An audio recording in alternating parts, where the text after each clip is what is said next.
Bien, le damos la bienvenida a este encuentro de API, este espacio de API para Expo Construir 2002. Así que en principio queremos agradecer la invitación que nos formularon para participar en este importante evento.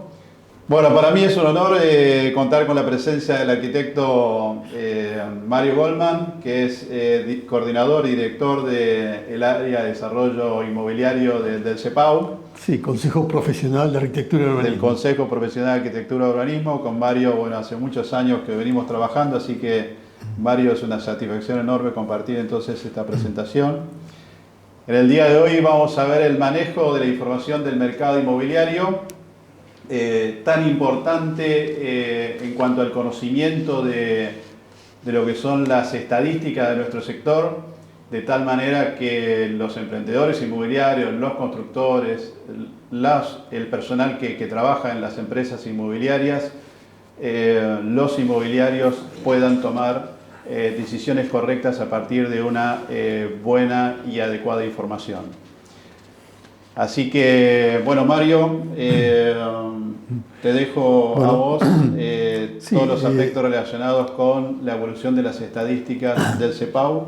Sí, arranco con un comentario que es una incertidumbre hacia el futuro.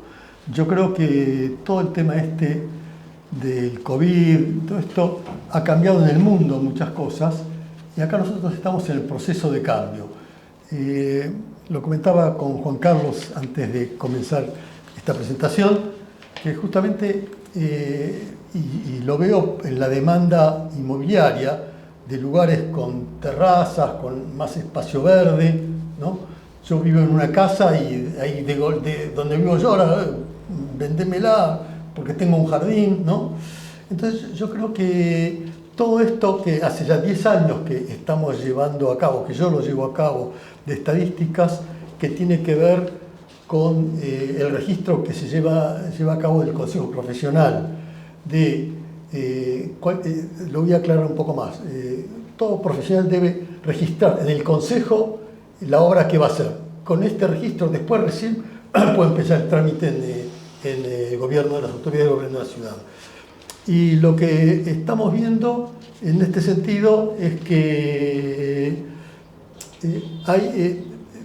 es difícil interpretar hoy cómo es este mercado. Por un lado, es un mercado que se está moviendo. Fíjense que ahí tenemos una pantalla que se muestran las expectativas y la actividad. Nosotros, hoy tenemos expectativas y la actividad se va a reflejar bastante después. O sea, lo que acá vemos como actividad bastante baja, que está debajo dentro de la franja del pesimismo moderado, es una actividad que tuvo expectativas y se planteó hace ya meses. Y hoy en día nos está tocando en el momento más complicado de la pandemia, de cambios de paradigma, de miedos, ¿no? Y en cambio, por otro lado, hay un salto enorme de expectativas. O sea, bueno, esto va a pasar, cuando va a pasar va a haber una demanda enorme. Esto lo diría en un primer momento, si querés que siga vos y después... Sí, yo un poco por lo que habíamos conversado antes, Mario, sería interesante también, porque a veces mirar las estadísticas así frías y mirar el número a veces sí, el número es importante, pero si no viene acompañado del análisis y de la interacción de esa información, a veces puede llegar a ser poco útil, ¿sí?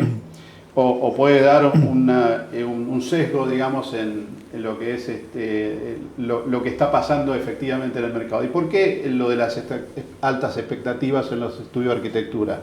Porque, por ejemplo, si acá lo vemos exclusivamente desde el punto de vista de la vivienda urbana y probablemente tengamos digamos, una mirada, pero si también sumamos lo que está pasando con la vivienda suburbana a consecuencia de lo que vos mencionabas respecto a la pandemia, hoy la vivienda suburbana está teniendo una demanda muy importante, por ejemplo, de lotes, que lo vamos a ver más adelante en mi exposición, y eso también se ve reflejado en que los estudios de arquitectura pueden tener la posibilidad de comenzar a trabajar en el diseño de casas, en la construcción de casas, algo que también fue muy activo durante hace varios años atrás con el fenómeno de la vivienda suburbana y la expansión suburbana del área metropolitana de Buenos Aires. Así que me parece que ahí, en esto de las expectativas, también está incorporada lo que está pasando con la vivienda suburbana a nivel del área metropolitana de Buenos Aires, ¿no? Sí, pero yo me pregunto, y te pregunto vos, porque la última vez que hemos estado juntos fue previo a toda esta pandemia, a la crisis mayor, es ¿qué va a pasar con las ciudades? O sea, la ciudad seguirá creciendo, se va a estabilizar como está y la gente va a ir fuera de la ciudad. Los edificios dentro de la ciudad, que tenían una demanda enorme, ahora no hay demanda. ¿Cómo va a evolucionar esto? O sea, las ciudades empezarán a generar ciudades satélites en San Isidro, Martínez, más lejos, Pilar, digamos, ¿no? Y esto puede ser un cambio cultural y urbano que uno diga dentro de 300 años un antes y un después de esta pandemia, digamos. Esas son las cuestiones que creo que hay que observar cómo se desarrolla. No sé vos qué pensás. Sí, hay un tema que de alguna manera la pandemia terminó de fijar, de sellar y de establecer en el pensamiento colectivo, es el tema del trabajo en el hogar, ¿sí? En donde muchas personas se dieron cuenta de la importancia que significa poder trabajar desde el hogar para determinadas profesiones, ¿sí? Por ejemplo, hay algunas encuestas que se hicieron vinculadas, por ejemplo, con el segmento del mercado de oficinas de Buenos Aires, en donde en los primeros 30 días de ocurrida la cuarentena, si se le preguntaba a la gente, bueno, ¿qué preferiría si seguir trabajando, digamos, en su hogar o eventualmente volver a la oficina? En esos primeros 30 días el público decía, no, prefiero el 70%, prefiero estar acá con la comodidad de mi casa. Y ahora de mi lugar, ahora extrañan a la gente. Con los chicos al lado, pero resulta que pasó el tiempo, esa situación fue más difícil porque prácticamente la gente se ha convertido un poco en esclava del trabajo en su casa, la gente necesita salir, la gente necesita del sol, la gente necesita, hasta inclusive nosotros mismos que damos clases online, a veces estar 3 horas frente a una pantalla, llega un momento en que uno necesita salir, necesita y necesita el contacto con la gente. Entonces, me parece que eso, una vez que la pandemia pase, eso va a ir cambiando, pero hay un núcleo duro que seguramente va a seguir manteniendo esta idea de prefiero trabajar en mi casa, tranquilo, y yo creo que no va a ser generalizado para todo el público, ¿sí? Entonces, creo que la pandemia va a dejar un sello, pero ese sello va a quedar marcado en un determinado público. Lo mismo también desde el punto de vista de la vivienda, porque una de las cosas que comentábamos antes, bueno, ¿cuál es la superficie que va a tener que tener la vivienda en un futuro para dar respuesta a esa demanda, no solamente de un espacio digital en la vivienda, sino también de un balcón? Entonces, ergo, la vivienda balcón, terraza, algo generoso. Claro, la vivienda tendría que ser un 10 o un 20% más amplia de la que es. Entonces, para determinado público, hoy el afrontar, digamos, la compra de una vivienda con un 10 o un 20% más de superficie, y probablemente hay determinado público que queda fuera del mercado. Entonces digo, esto no va a ser para todos, ¿sí? Probablemente el que mejor esté en condiciones de solventar esa situación es el segmento ABC1, que normalmente es un público que no tiene mayores dificultades en términos de poder adquisitivo. En cualquier circunstancia ese segmento se va a adaptar y probablemente sea el público target importante para un producto vinculado con ese segmento, ¿no? Sí, te hago un comentario. Hablando con gente amiga que tiene inmobiliaria, me decía, vos sabés que hasta hace 6 meses, históricamente, cuando vos comprás o vendés una propiedad, tenés tantos metros cuadrados cubiertos y el descubierto es media superficie, ahora se computa superficie entera. Y en los últimos tiempos... Es un cambio importante eso, ¿no? O sea, estás pagando como superficie entera la superficie abierta de un balcón, que pasa a ser tan demandante y necesario como la cubierta, ¿no? Es que ya en los últimos tiempos esa superficie se vendiendo al 100%. O sea, es la posibilidad que tiene el emprendedor inmobiliario de justamente de hacer negocio sobre una superficie que de pronto no implica tanto costo, ¿no? Pero esa era una realidad ya, inclusive antes de la pandemia, diría, ¿sí? Bien. Bueno, acá en esta pantalla vemos un tema interesante, o sea, históricamente, a ver, yo esto lo comenté antes, si no lo digo, hace ya más de 10 años que estoy llevando adelante, todos los meses de 10 años, el tema en el Consejo Profesional de la cantidad de proyectos que se presentan, que se llaman encomiendas. Es una encomienda profesional, ¿no? Y entonces, y eso está desagregado, cosa que yo hice hace también más de 10 años, en categorías, obra de más de 10.000 metros, hasta 10.000 metros, y las más chiquitas son hasta 360 metros cuadrados. Quiere decir que 360 metros cuadrados es una casa, o es dos dúplex, o 3 dúplex, ¿no? Entonces, fíjense en el cuadro, es interesante esto, que tenemos el segmento más chico, se lleva prácticamente el 80 al 90% del total de encomiendas que se registra el Consejo Profesional. Y por otro lado, dentro de esto, lo que estamos viendo es que las encomiendas más chicas se llevan prácticamente el 90%. Y después, dentro de esas encomiendas más chicas, si vemos año por año, los últimos años, en este último año hubo un salto enorme de demanda de nuevos desarrollos de este último año frente a los años anteriores.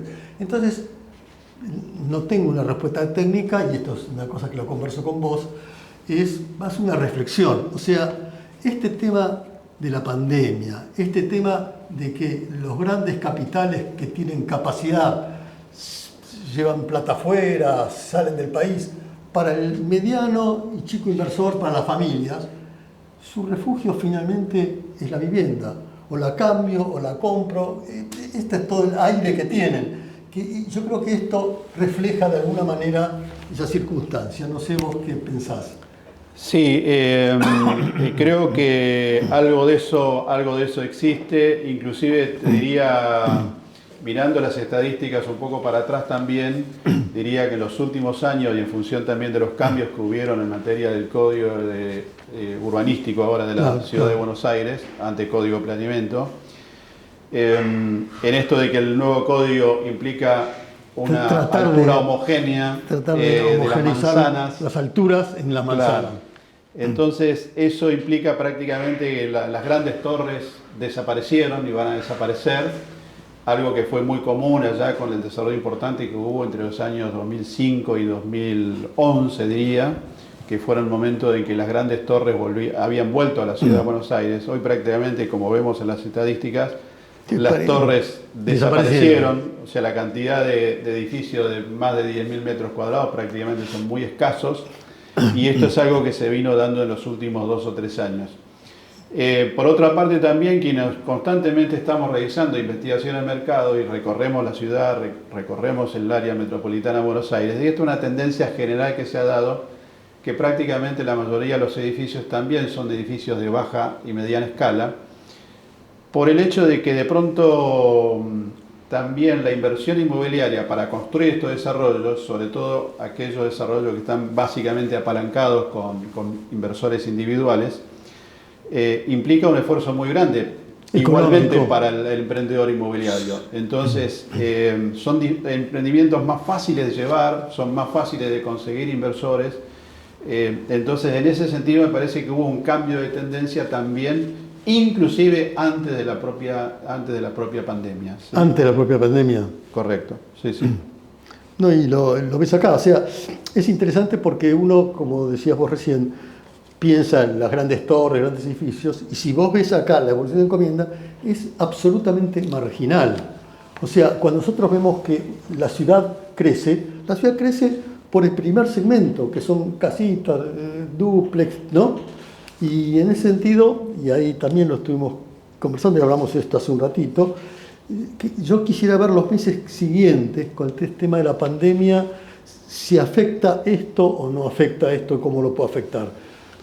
Sí, a ver, hay una parte de las estadísticas que en el caso de las estadísticas de arquitectura probablemente en la ciudad de Buenos Aires no se vean reflejadas, porque la ciudad de Buenos Aires de pronto la mayor expansión vinculada con la pandemia hoy se está dando fuera de la ciudad de Buenos Aires. Tal cual. Entonces la construcción de casas en barrios privados y countries hoy empieza a ser importante por la tendencia que marcó la pandemia en términos de que la gente busca un espacio más libre, un espacio más amplio, un espacio en contacto con la naturaleza y salir del encierro, pero también la ventaja que está dada por el tema del menor costo de construcción que implica hoy construir una casa, aspecto que vamos a ver más adelante. Entonces, hay dos factores, diría, importantísimos que son los que están motorizando ese mercado, pero en las estadísticas de la Ciudad de Buenos Aires no la vamos a ver reflejada probablemente. Claro. Sí en las estadísticas de arquitectura en la provincia de Buenos Aires. Sí.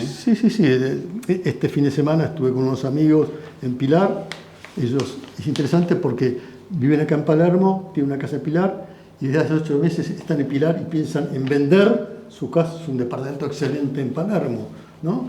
Me sorprendió, son médicos, él trabaja acá en el hospital alemán, viaja todos los días, y sin embargo están pensando en quedarse a vivir en Pilar. Y este es un barrio cerrado, ¿no? Chacra, no me acuerdo el nombre, y me dicen, y ahora mucha gente está viniendo a vivir acá. O sea, hemos visto de gente que tiene la casa y que iba y venía, ahora se está quedando. Directamente, ¿no? Se instalaron. Entonces, yo creo que todo esto, insisto, dentro de 30 años se puede ver como un cambio de paradigma muy grande. Esto también yo te lo decía, me parece, ¿viste? ¿No? Vos decías un poco que todo va a volver a cierta normalidad. ¿Cuál es la normalidad? No tengo claro. Si es que hoy podemos decir cómo va a ser esa normalidad, ¿no? Creo que las ciudades, que viene creciendo acá, fíjese, estas encomiendas es en la Ciudad de Buenos Aires. Y hay que ver si de golpe va a seguir, o sea, si es deseable que la ciudad tiene capacidad, de acuerdo a las normas urbanísticas, de duplicar su población. De 3 millones viviendo puede llegar a tener 6 millones. ¿Eso va a pasar o esto quedó en el pasado y no va a ser más así? Mira, antes de la pandemia, ¿no? Claro, antes de la pandemia había ocurrido un hecho importante en el desarrollo de la vivienda suburbana en que, como las generaciones fueron cambiando, fíjate vos, la ola de la gran urbanización fuera de la ciudad fueron en los 90, entre el 90 y el 2005. Pero quienes fueron de niño a esas urbanizaciones, ya cuando pasaron a ser adolescentes, ya normalmente ese público no se quedó en esos lugares, básicamente por el tema de la búsqueda de la universidad. Y educación, claro.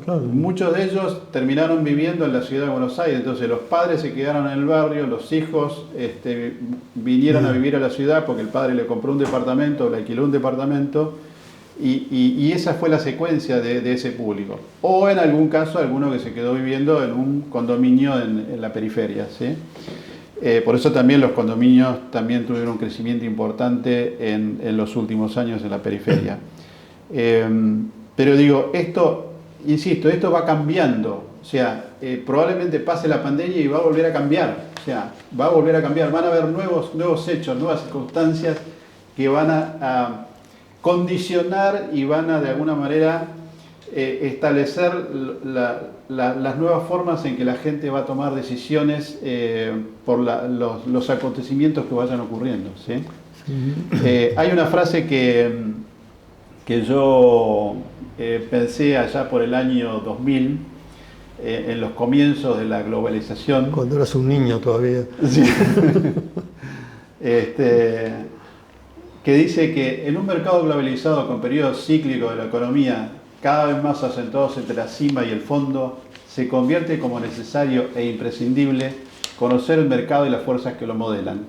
Ello permitiría minimizar riesgos, contribuir a alcanzar una inversión más segura y probablemente potenciar el éxito de los desarrollos inmobiliarios. No sé de memoria esto. Esta frase que había pergeñado allá, insisto, hace 20 años atrás, cada vez tiene más vigencia, porque los acontecimientos mundiales cada vez ocurren a un tiempo cada vez menor. Por ejemplo, los acontecimientos que hoy están ocurriendo en Beijing, allá a 19.225 kilómetros de distancia de Argentina, prácticamente esa información recorre el mundo casi a la velocidad de la luz. Entonces nosotros ya al instante estamos sabiendo lo que está pasando en Beijing. Todos los acontecimientos que ocurren allí también están impactando en el resto del mundo y en Argentina, a nivel regional, a nivel nacional. Entonces el cambio, diría, hoy es constante. Los acontecimientos van ocurriendo hasta en horas, ni hablar del comportamiento de determinados indicadores económicos, ¿sí? Y eso también va afectando inclusive los estados de ánimo de la gente, porque casi es como que estamos viviendo en un concierto de gran incertidumbre constante y permanente. Por eso es importante contar con información confiable, información que verifique que realmente eso ocurrió, para a partir de ahí poder adoptar buenas decisiones. Y te planteo en esta conversación que tenemos acá, que va surgiendo a medida que van apareciendo los temas, es el tema de la tierra urbana y la tierra abierta, de cultivo, ¿no? O sea, un poco, yo lo he escrito una vez, que nosotros valoramos la tierra urbana un tanto por otro lado, en cambio la tierra de campo es por hectárea. Correcto. Entonces, hablando esto con un amigo, Pablo Trivelli, un economista chileno, me decía que la misión de todo desarrollador es comprar tierra digamos, abierta y transformarla en tierra urbana, ¿no? Porque una cosa vos la comprás por hectárea y la vendés por metro cuadrado. Correcto. Pero ahora hay una duda, o sea, en la actual circunstancia de que el mercado de consumo se amplía, aparece China, aparece el Oriente, en algún momento puede ser que la tierra abierta, cultivable, pueda valer igual o más que la tierra urbana. O sea, y que digan, basta muchachos, no se puede hacer más barrios cerrados afuera. Hay países que no te lo permiten hacer. Creo que en Francia no está permitido crear nuevas urbanizaciones a costa de tierra cultivable, ¿no? Yo creo que eso también es un tema que, de vuelta, en este contexto vuelvo a pensarlo, cómo va a transformarse todo esto, ¿no? Sí, eso hace, creo que la supervivencia económica de un país y que un país pueda contar con la suficiente cantidad de tierra, que esa tierra permita el abastecimiento de su propia población. Además, no te olvides que en Francia los sindicatos vinculados con el sector agrario son muy fuertes, muy fuertes. Cuando toman decisiones en España, en Francia, vinculado con ese mercado, hemos visto, yo lo he visto, por ejemplo, pasando entre la frontera de España y Francia, que te tiran digamos, los camiones, balancines con verduras, con frutas. Cuando hay decisiones de la Comunidad Económica Europea que benefician a un país y perjudican a otro. O sea, es muy fuerte Francia en términos de lo que es la defensa de la producción agrícola, ¿no? No tanto ganadera, porque no tienen tanta producción ganadera. Pero Argentina es un país que tiene mucha tierra. El país es el séptimo país del mundo en tamaño, por lo tanto, digamos... Y es muy codiciable. El delta, es el problema. Claro, el delta de Buenos Aires es la futura área de expansión de Buenos Aires. O sea, hay millones de hectáreas. El problema está en nosotros, que de pronto hay todavía aún tierras explotables desde el punto de vista de la agricultura y la ganadería, sí, que por ahí no están suficientemente explotadas. Y en algunos países, como son países tan chicos, también necesitan proteger a determinados latifundios para que no se conviertan en desarrollo de tierras, ¿no? Y por eso me parece, en ese caso, es digamos... un tema interesante, el tema de la tierra agraria, que vale tanto como la tierra urbana, o en ciertas circunstancias puede valer más, porque de eso depende la alimentación de la ciudad, ¿no? O sea, son cambios de paradigma muy, muy fuertes, que a raíz del COVID y toda esta cuestión, creo que vuelven a aparecer en estas conversaciones, te lo voy a poner así, ¿no? Sí, lo que pasa es que también eso depende, en el caso de Argentina, el tema de por qué, por ejemplo, aparecieron en la década del 90 muchos terrenos que se transformaron en vivienda suburbana, porque prácticamente ya eran unidades parcelarias que desde el punto de vista económico de explotación dejaron de ser rentables, porque para producir soja, para tener ganadería necesitas tener una escala. Hoy si no tenés escala no podés competir, entonces prácticamente mucha de esa tierra había perdido interés desde el punto de vista de agricultura, pero sí tenía la ventaja de que, como bien decías vos, transformar esos metros cuadrados por hectárea y venderlos por metro cuadrado para el dueño de esa tierra, en muchos de los casos que eran familias que fueron quedando a través de sucesiones con varios integrantes que vieron la mejor alternativa como darle respuesta a la venta del inmueble, ¿no? Sí, digamos, salvando Argentina, que es un lugar que tenemos mucho espacio abierto, entonces creo que no lo valoramos suficientemente. Acá se produce una cierta contradicción. A raíz del COVID, mucha gente se va, más allá que se vayan a Uruguay o donde sea por otras razones. Mucha gente se va hacia afuera, se va a Pilar, ¿no? Por otro lado, a raíz del COVID, es desaconsejable que se densifique la ciudad, porque no, al revés, la densificación genera posibilidades más de contagio. Entonces es una situación casi contradictoria. No me ocupes tierra agraria con urbanizaciones, pero no me densifiques más porque acá tengo problemas, ¿no? De vuelta es una yo creo que preocupación. El principal desafío que tiene Buenos Aires de aquí en más, que ya lo venía teniendo antes de la pandemia, son en las áreas centrales. Básicamente te diría el microcentro de Buenos Aires. Porque como bien dice un profesor nuestro en nuestra maestría, área que no es ocupada por la gente del común, es ocupada por otra gente. Me estoy refiriendo, digamos, básicamente a lo que es el microcentro de Buenos Aires, ¿no? Entonces, hoy si transitas el microcentro de Buenos Aires, prácticamente es un área... es terrible, terrible. No ves nadie, o sea, es desolado, una cosa... Entonces, por eso es importante volver a atraer la gente para que inclusive económicamente muchos de los locales comerciales, restaurantes, bares, puedan volver a tener vida, y ese me parece que va a ser el principal desafío que va a tener la ciudad de Buenos Aires de aquí en adelante, ¿no? De cómo volver a atraer a esa gente, que ya mucha gente se había ido como consecuencia de esto de la limitación del acceso al microcentro con el automóvil, ¿sí?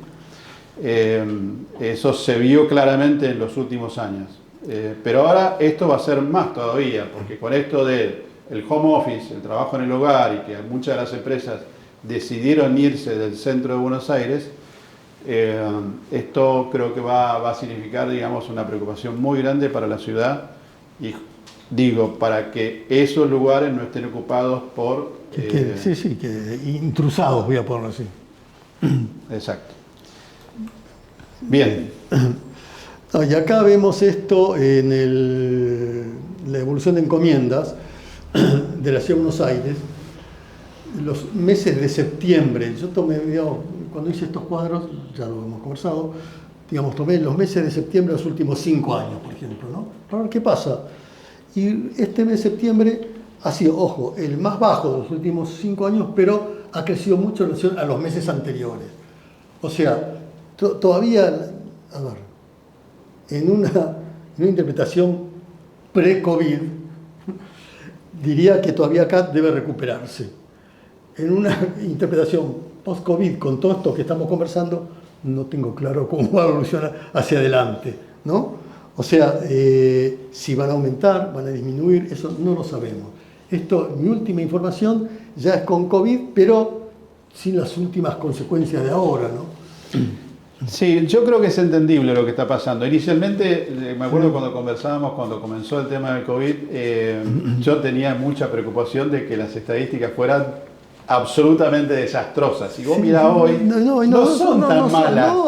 no son tan malas. Incluso si vos no son tan malas. De los últimos meses ahora, Claro. Está mejorando fuertemente, ¿no? Y aparte creo que es entendible, por la sencilla razón de que en todos los momentos donde hubo una crisis y donde se supo que se tocó fondo, ¿quién es el primero que reacciona? ¿Cuál es el mercado que primero reacciona? El mercado de la construcción, pero para que reaccione el mercado de la construcción, el primero que reacciona es el emprendedor inmobiliario, es el que piensa en nuevos proyectos. Ahí hay muchos de nuevos emprendedores que están pensando en nuevos proyectos. Lo estamos viendo en nuestros cursos, ¿sí? Nosotros tenemos un curso que no vamos a decir el nombre, pero es un curso súper exitoso, justamente de nuevos porque desarrolladores. hay nuevos jóvenes emprendedores que están buscando nuevos negocios. Entonces, es esa gente la que está motivando, impulsando y básicamente la tarea de los profesionales arquitectos, ¿no? Sí, reitero, incertidumbre, expectativas, el registro nuestro, siempre de alguna manera lo que nosotros vemos ahora es lo que se registró en la construcción hace 4, 5, 6 meses.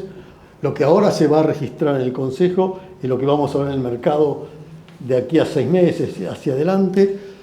Entonces, si las encomiendas ahora están bajas, digamos, no bajaron tanto, primero, quiere decir que el mercado dentro de la Ciudad de Buenos Aires se va a sostener. Segundo, ¿cómo impacta ahora el tema del COVID y la liberación y nos vamos afuera? Eso todavía no sé cómo se va a registrar, ¿no? Sí, mira, hay un tema que yo denomino el tema de las estadísticas diferidas. ¿Qué pasa, por ejemplo, con la vivienda suburbana? Con la vivienda suburbana está pasando eso, digamos. Porque hoy la venta de lotes de terrenos en el área metropolitana de Buenos Aires para construir una nueva vivienda en un barrio privado country, en los últimos tiempos es importante. Hay comercializadores inmobiliarios que en este tiempo les fue muy bien. Por eso, en todas las crisis hay momentos de oportunidades para determinados segmentos, ¿sí? Entonces, siempre hay que mirar las cosas con una visión amplia. Y lo que pasa en la vivienda suburbana hoy es que esa estadística de la cantidad de lotes que se empiezan a vender, hoy no tienen cabida en las estadísticas. ¿Por qué? Porque esas operaciones son operaciones por boleto de compra-venta. Claro, en ese lugar recién la escritura va a venir recién dentro de 3 años. Claro, el boleto no se registra. Los boletos no se registran. Si hubiéramos mantenido la idea de el boleto de compraventa registral, que hubiera sido algo súper espectacular para nuestro sector, quizá hoy pudiéramos tener acceso a esa estadística y ver reflejada en las estadísticas esa demanda importante que hoy hay en la vivienda suburbana. Pero digo, esto que está pasando hoy en la vivienda suburbana no está reflejado en ninguna estadística por esto, pero sí lo va a hacer en forma diferida hacia el futuro, recién cuando esas propiedades se escrituren, porque hoy no tienen cabida en la estadística, ¿de acuerdo? Recordemos que las estadísticas de los registros de la propiedad inmobiliaria son instituciones provinciales, organismos provinciales, y que allí se registran cada uno de los actos notariales que se celebran en el país. Pero solamente son escrituras de compraventa, ¿sí? Las que habitualmente los registros de la propiedad inmueble difunden como estadística. Entonces, esta estadística no está, o sea, lo que está pasando hoy en la vivienda suburbana no está reflejada en las estadísticas. Te hago una reflexión, un comentario, ¿no?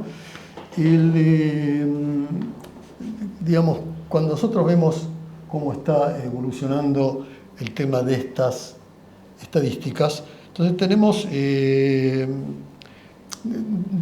vuelta, o sea,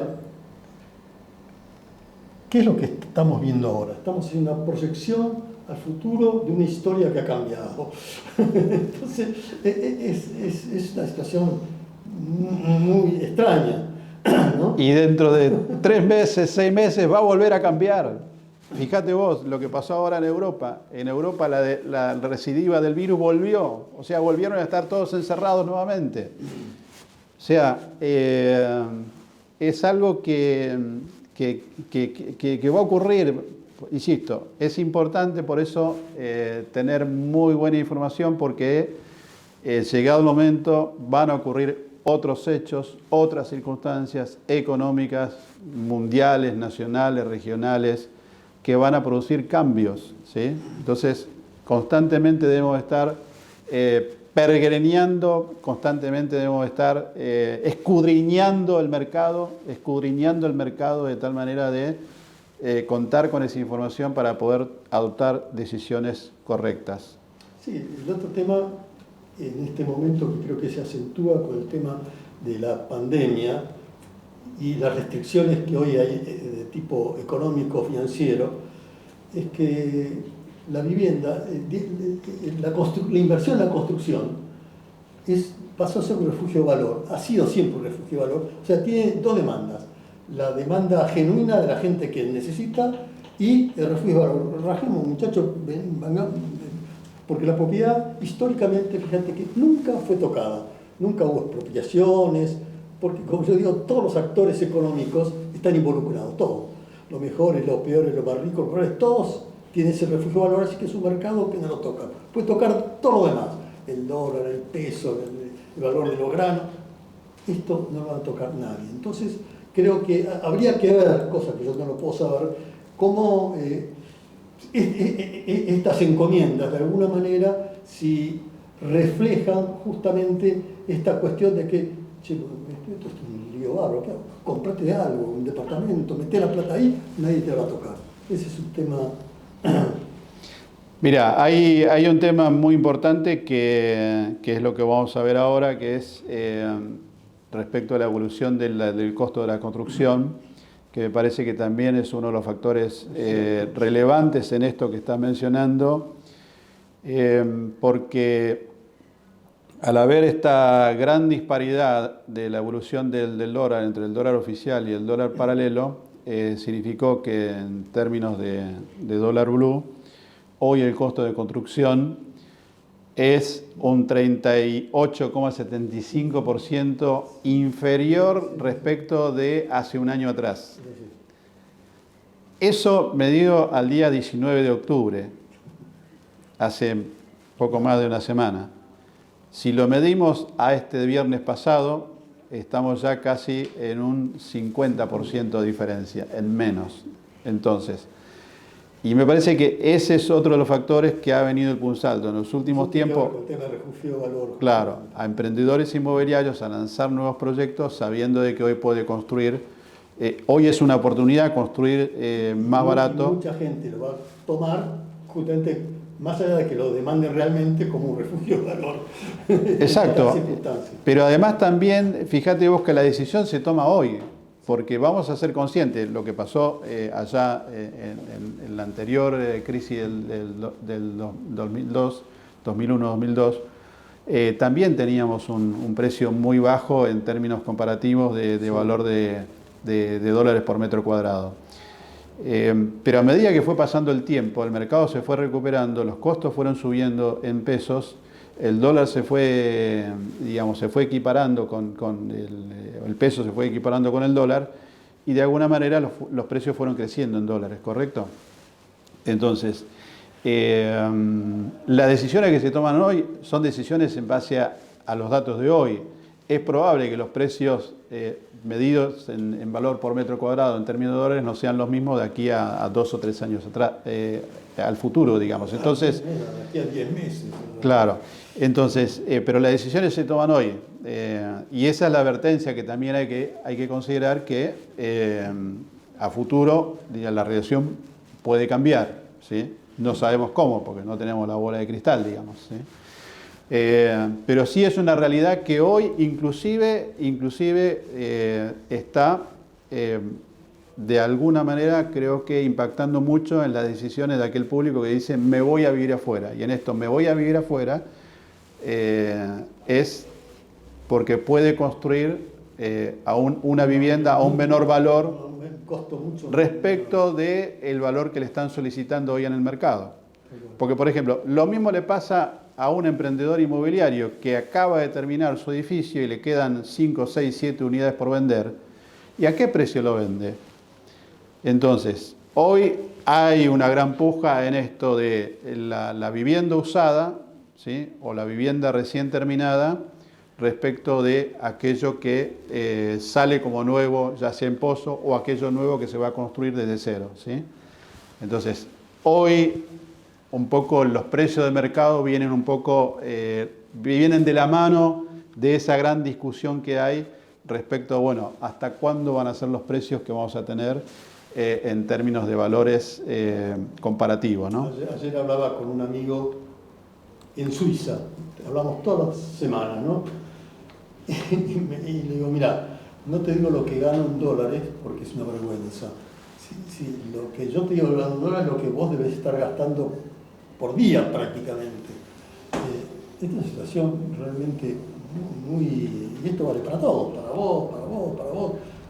¿Cuánto ganamos en dólares? ¿Cuánto hemos perdido el valor, no? Una economía tan entrecerrada, ¿no? Muy difícil.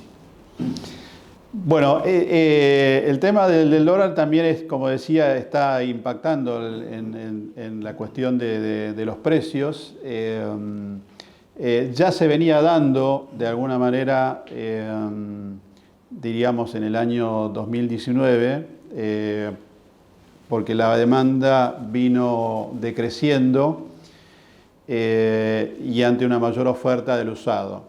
Lo que habíamos tenido nosotros en el año 2017-2018, con el auge de los créditos UVA en su momento, créditos que habían alcanzado una participación entre un 38 y un 44% de mercado en su pico, que fueron 2 o 3 meses nada más, en donde el mercado tuvo un crecimiento significativo, diría,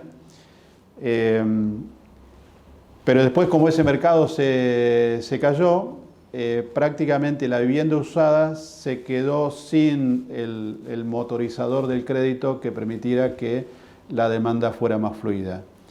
Y hoy creo que la cifra que estamos teniendo en nuestro mercado prácticamente refleja en esa circunstancia la ausencia del crédito hipotecario, que fue un poco el motor del mercado. Es un motor, y hoy el país del mundo es el crédito hipotecario. Claro.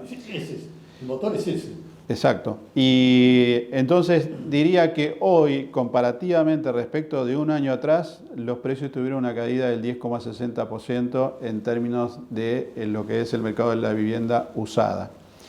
Y en el año estamos teniendo un acumulado de 8,20% de descenso en el precio de los inmuebles, ¿sí? O sea que prácticamente... ¿En base a qué? ¿A dólar, a pesos? ¿Cómo? No, eso en base al precio en dólares, ¿sí? En base al precio en dólares y en dólares, sí, correcto. Ahora bien, sin embargo, si miramos la vivienda suburbana, fíjate vos, ¿qué está pasando con la vivienda suburbana en la venta de lotes?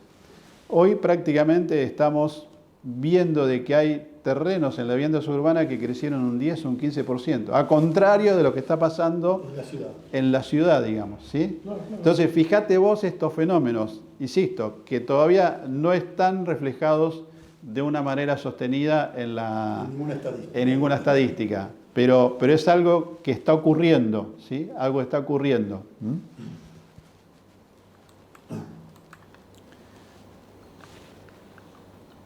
Bien, ¿qué ocurre con la demanda de viviendas? Algo que de alguna manera habíamos anticipado entonces respecto de nuestro mercado. Nosotros venimos relevando el mercado de la vivienda usada en la ciudad de Buenos Aires y fijémonos que entre el año 2017 el crecimiento del mercado fue de un 61% respecto del año anterior, pero ya en el 2018 se produce una caída de un 14,62%, donde hubieron prácticamente 6 primeros meses muy buenos, hasta que el crédito hipotecario UVA fue sostenido, y después el mercado se cayó cuando se produjo la primera devaluación, nos olvidemos allá por mayo del 2018, que es, como vamos a ver más adelante, cuando las estadísticas empiezan a descarrilarse de alguna manera, las variables del negocio se empiezan a digamos, a distanciar entre unas y otras, ¿sí? Y es lo que estamos viendo hoy, ¿no? Pero el comienzo fue ese. Luego, en el año 2019, el mercado tuvo una caída de 33.22% como consecuencia de lo que mencionaba antes. Y en este año, el mercado tiene una caída acumulada respecto al año pasado de un 57,86%, ¿sí? Con 2 meses muy malos, que son abril y mayo, y una recuperación lenta que viene creciendo por lo menos hasta el mes de agosto pasado, que es nuestro último dato que tenemos, ¿no? Sí, es un dato a nivel nacional. No, esto es a nivel Gran Buenos Aires, a nivel provincia de Buenos Aires y ciudad de Buenos Aires. Estas estadísticas reflejan el conjunto de datos de la provincia y la ciudad de Buenos Aires. Claro, porque quiere decir, esto en todo caso no permite ver a fondo qué pasa con esto.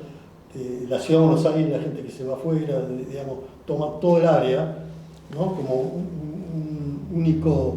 No, en estas estadísticas, es lo que decía, en estas estadísticas no está la vivienda suburbana, no está reflejado en la compra de lotes, ¿correcto? Bueno, pero es solamente la ciudad de Buenos Aires. No, ciudad de Buenos Aires y provincia de Buenos Aires. Está bien. Están incluidas las dos. Está bien, por eso son mercados muy, muy diferentes, ¿no? Sí, sí, pero digo que más o menos ambos mercados, si bien tienen una participación diferente, la provincia de Buenos Aires tiene una participación superior a la de la ciudad de Buenos Aires en términos de cantidad de escrituras, sin embargo, más o menos siguen una evolución más o menos pareja en términos de participación, ¿sí?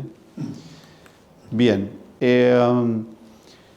Como decíamos antes, uno de los motores importantes que habíamos tenido fue el mercado hipotecario. Un poco las inquietudes de hoy es saber, bueno,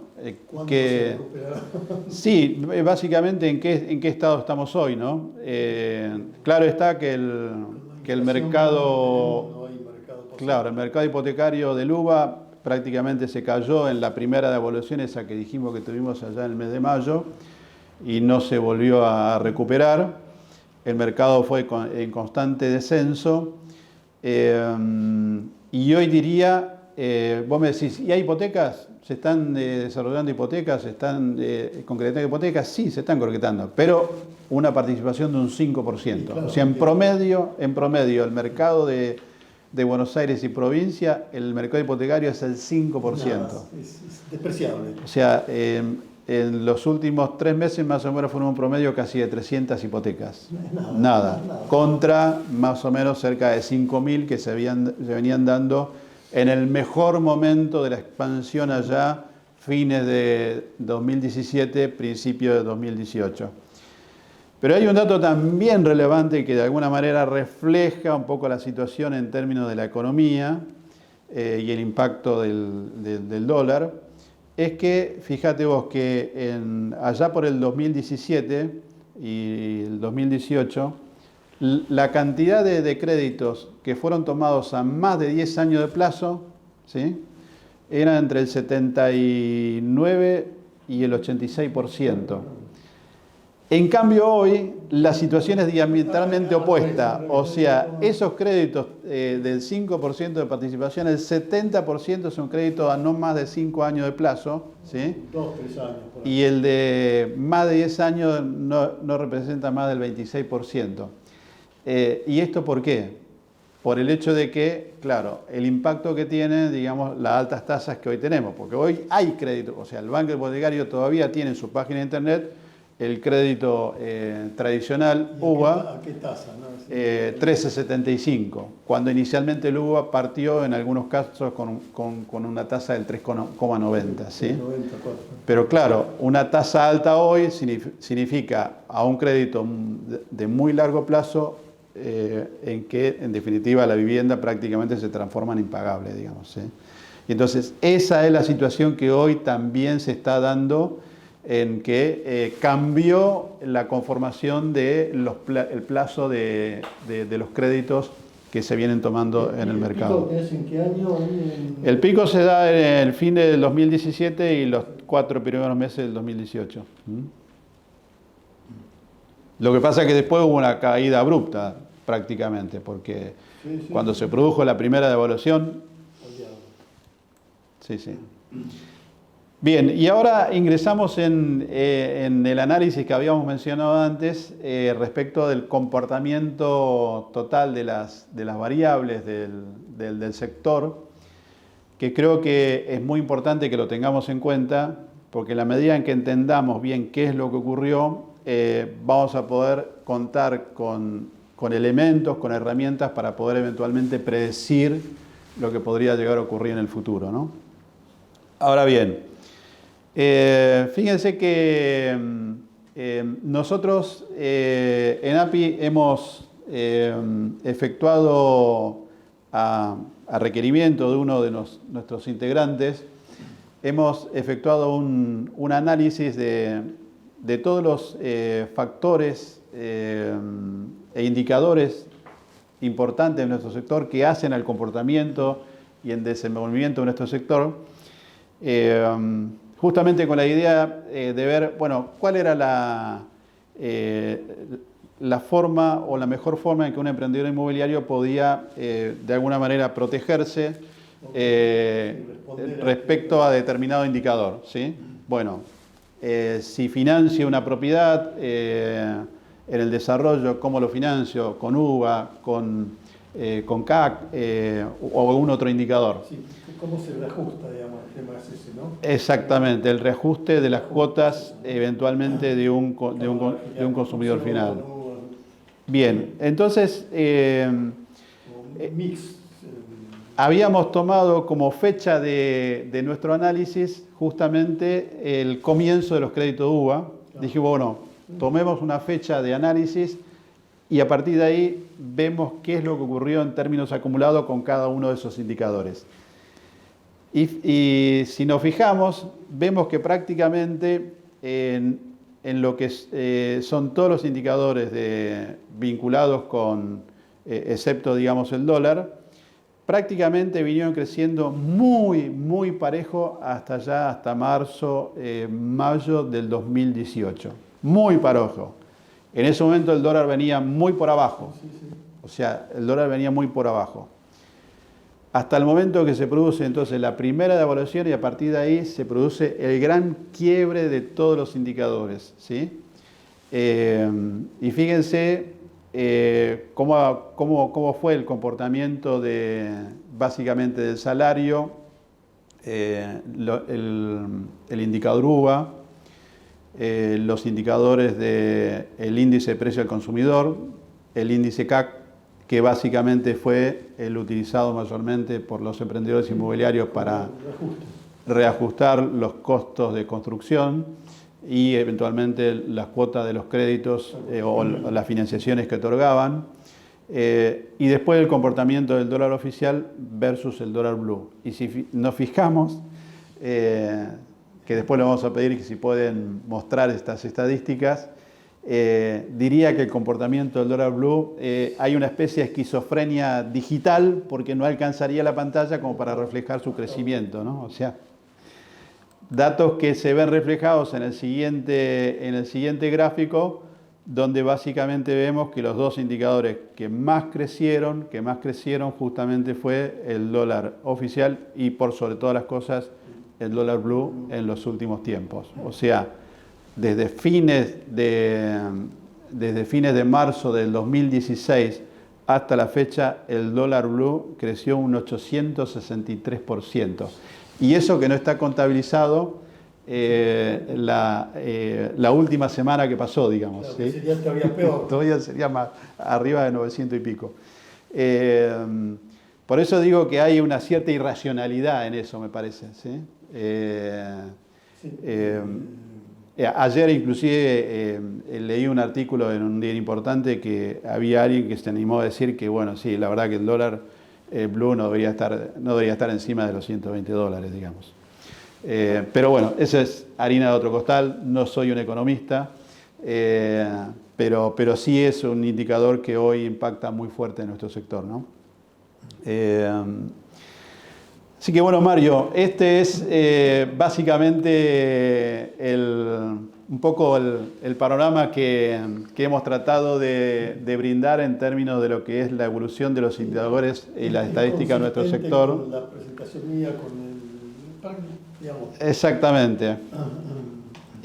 Yo siempre trato de ver las estadísticas desde el lado positivo, ¿sí? Y en esto quiero transmitir también lo siguiente, un poco como cierre de todo esto, por el rol que tienen los emprendedores inmobiliarios, porque ellos saben interpretar con extensa sabiduría las necesidades de la gente. Sus obras son un especial reflejo de su olfato, de su impronta y su genio. Ellas engalanan las ciudades, son una parte inescindible de su trazo y de su preciado patrimonio, gestando historias para siempre. Ellas se encuentran arraigadas a la tierra como eternos monumentos y son testigos elocuentes de los enormes sacrificios que realizan para entregar los proyectos a tiempos. Considerando las inclemencias del tiempo, los cambios de escenario constantes que ocurren y los imponderables de siempre. Aún así, nunca están conformes. Siempre buscan perfeccionar su última gema, su obra maestra, sus métodos, sus estilos, de aquellos que le permite alcanzar su ilusión plasmada en el sitio. Su huella permanecerá por siempre así en el espacio y en el inmensidad del universo. Los emprendedores inmobiliarios son los gestores de la evolución del crecimiento y son los primeros soñadores llevando su espíritu emprendedor casi al extremo. Te diría que este verso, ¿sí? Este verso de alguna manera refleja ese espíritu emprendedor, y el espíritu emprendedor siempre es el que está primero frente a las estadísticas, porque es el que genera las estadísticas, es el que le da vida al mercado, es el que crea las ciudades, el que le da vida a las ilusiones de la gente. ¿Sí? Sí, ustedes no sabían que cuando nos invitaban, además era un poeta. Esta parte es un plus al programa, que escribe muy bien y realmente en el sector sos el único poeta realmente del sector. Así que realmente muy bien. Así que, pero bueno, lo que digo entonces es que eso es el lado positivo que hoy tenemos que ver, que los emprendedores inmobiliarios son los que ya lo están haciendo, van a generar el despegue de nuestro mercado, y son los que van a producir el cambio de estadísticas. Ya se está produciendo, y ese es el mensaje positivo que creo que tenemos que brindar, ¿no? Bien. Así que, bueno, Mario, un placer enorme compartir con vos. Fantástico con ustedes. Muy lindo. Chocamos. Me olvido todo el tiempo. Listo, ¿no? Bueno, muchas gracias. Gracias por todo, ¿eh?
Get down!